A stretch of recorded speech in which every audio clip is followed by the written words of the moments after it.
Do you hit the holy grail of 5 portions of fruit and veg a day? A shocking 70% of us don't. According to official figures and along with diets high in fat and sugar, it's having a catastrophic effect on our health. Now, a new report has revealed we actually need 45 nutrients every day for the body to function optimally. However, it lays bare the UK's health dilemma as it claims our low fruit and veg intake means many of us fail to get anywhere near the required amount. The World Health Organization says there are strong links between low intakes of particular nutrients and the risk of developing chronic diseases including some cancers, heart disease, diabetes, osteoporosis and depression. And the number of people set to suffer from a chronic disease is predicted to soar by 57% in the next 2 years alone. In a new nutrition report published by the supplement brand Alive, nutritionists have warned the UK is effectively heading for a health breakdown. Nutritionist Susie Sawyer, who backed the report, said the human body needs to be properly fueled to function at its best. We need around 45 different nutrients daily to run efficiently. And this is where cracks start to appear, as all too many of us fail to get adequate intakes of vital nutrients sometimes, with large and potentially dangerous shortfalls. She adds, even marginal deficiencies can result in health problems. And while most experts agree that a balanced diet is the best source of essential vitamins and minerals, this is rarely a practical option for many people because of hectic lifestyles, dietary preferences and individual circumstances. Time and again we are told just eat a balanced diet, but the plain fact is people just don't do that. Government research has shown that if our daily diets were better, staggering 70,000 premature deaths each year could be prevented. In fact, poor dietary habits cost the NHS an estimated £5.8 billion a year.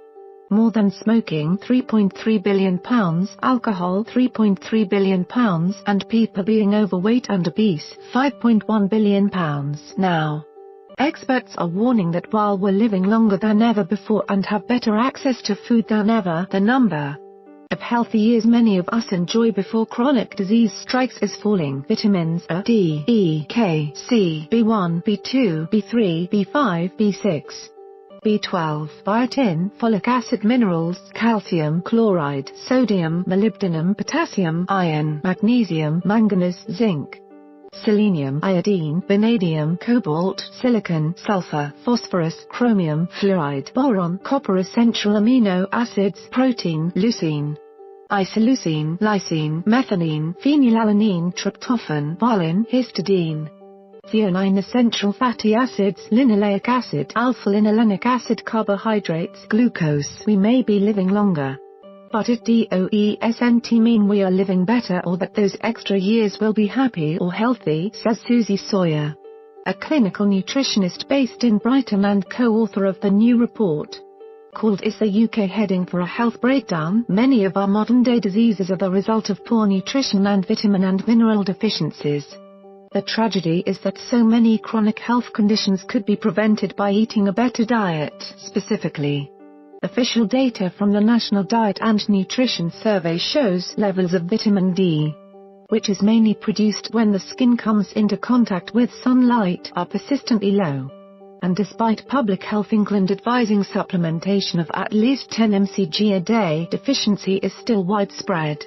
A substantial proportion of children aged 11 to 18 years have low intakes of all minerals, magnesium, potassium, zinc, selenium, calcium and iodine in particular. Iron intakes are low in women of all ages, 48% of girls aged 11 to 18 years and 27% of women aged 19 to 64 had low intakes. A large percentage of adults have lower than the recommended intakes of magnesium, potassium and selenium. All age groups have an average consumption of oily fish well below the recommended one portion, 140 grams per week. The rise of Victorian diseases. Experts are also warning that Victorian-era diseases are returning to the UK. Gout, malnutrition, rickets and scurvy are all on the rise due to poor diets and lifestyle habits. Figures from NHS Digital show that hospital admissions for gout have risen by 78% in 5 years, while admissions for malnutrition rose by 71% over the same time frame. Indeed, rickets, eradicated in the UK in the 1950s, has re-emerged as a public health threat. Doctors have revealed how a combination of child poverty and poor diet, together with a lack of sunlight and insufficient physical activity, has led to hundreds of new cases being diagnosed every year. And in a recent study, University of Toronto researchers analysed UK hospital admissions and found that between 1997 and 2011 cases of rickets have almost doubled in the under-15s. The Great British Diet Disaster. So why are we in such a nutritional mess? One of the biggest factors is our diet and the overconsumption of fatty or sugary food and underconsumption of food rich in fibre and vital vitamins and minerals essential for good health, says GP Dr. David Edwards. So, what are we lacking, and why does it matter? The two nutrients of real concern of deficiency in the UK are folate and vitamin D3, and these are the focus of campaigns by Public Health England, explains Susie Sawyer. But there are other areas where many of us are lacking. Folate, folic acid. What's the problem? Less than a third of all women in England take folic acid before pregnancy. Part of the reason may be that around half of pregnancies are unplanned. Why we need it? Folic acid is a type of vitamin B that helps the body produce red blood cells, and is crucial during the first weeks of pregnancy to help the baby's brain and spinal cord develop. This is why all women trying for a baby or in the first 12 weeks of pregnancy are advised to take a folic acid supplement, 400 mcg daily, to help prevent birth defects like spina bifida. Vitamin D. What's the problem? Around 20% of adults have low readings for vitamin D. The main source of this vital vitamin is sunlight. But the UK climate means that between October and March levels can plummet badly, and the NHS recommends that everyone now takes a daily supplement of 10 mcg during autumn and winter. Those at high risk of deficiency, such as people with darker skins, are advised to take a supplement all year round. Why we need it? The vitamin's main function is to regulate the amount of calcium and phosphorus in the body, crucial for healthy bones, teeth and muscles. Very low levels of vitamin D can, in extreme cases, lead to rickets in children. Meanwhile, research published in the BMJ suggested that more than 3 million people could avoid colds and flu each year if they took vitamin D.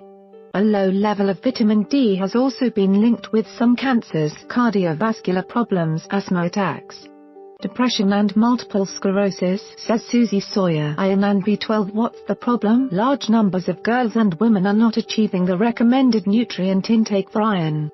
Why we need it? Low iron levels can lead to anemia, with symptoms of tiredness, heart palpitations and shortness of breath.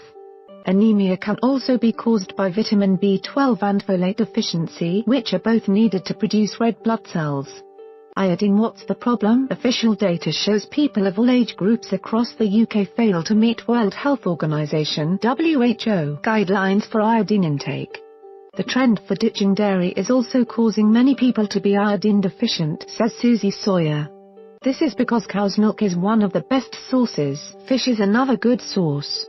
Why we need it? Iodine is essential for proper thyroid hormone function, which helps control the body's metabolism, explains clinical pharmacist Mike Wakeman.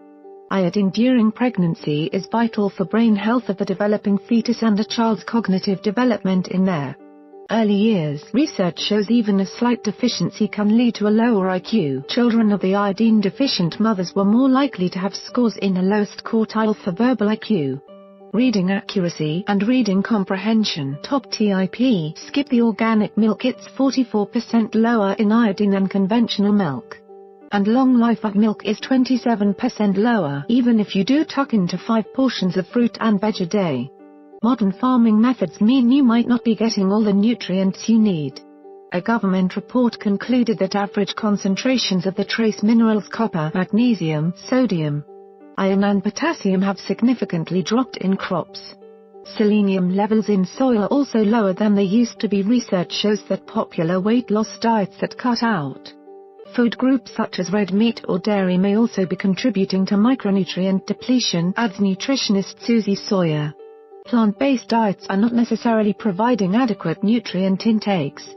Our ability to absorb nutrients declines with age. As we grow older, we tend to produce less stomach acid, which impairs nutrient uptake. Alcohol consumption, stress and smoking all stop our bodies from absorbing the right amounts of vitamins and minerals needed on a daily basis. The more ill health within the population, the more medicines are prescribed, and these can affect nutrient absorption. For example, the most widely prescribed medicine for type 2 diabetes, metformin, causes vitamin B12 deficiency. Vitamin B12 is essential for energy production, healthy nerves and blood, and the prevention of anemia. Meanwhile, many medicines prescribed for high blood pressure lead to deficiencies of vitamin D5 and potassium. Selenium. What's the problem? A poll by the Alive supplement brand found that 20% of Britons have no idea what selenium is. It's what's known as a trace mineral, a vital mineral needed in small amounts. The richest food sources are Brazil nuts, kidney, liver and fish, but the foods that make the largest contribution to our selenium intake because we eat proportionately more of them are cereals, bread, meat and poultry. However, because levels of selenium in our soil are low, cattle aren't absorbing as much when they graze, nor are crops or other fresh produce grown on it. As a result, there is less selenium available from meat, grains and vegetables. Why we need it? The body uses selenium to make selenoproteins, which work like antioxidants preventing damage to cells.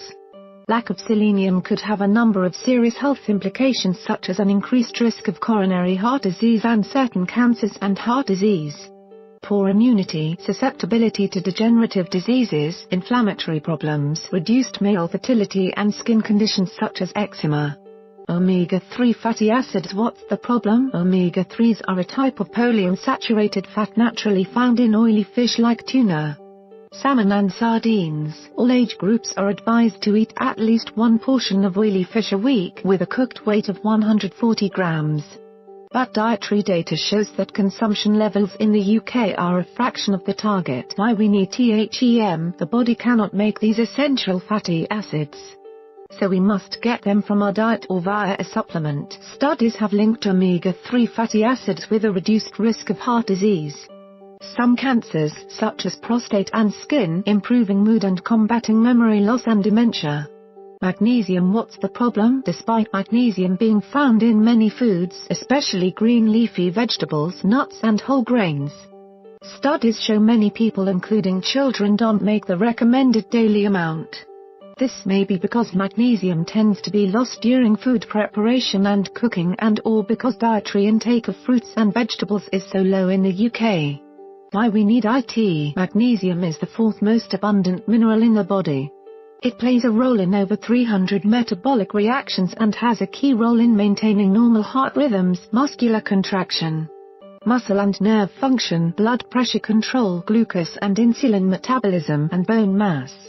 A deficiency can leave you feeling totally drained of energy.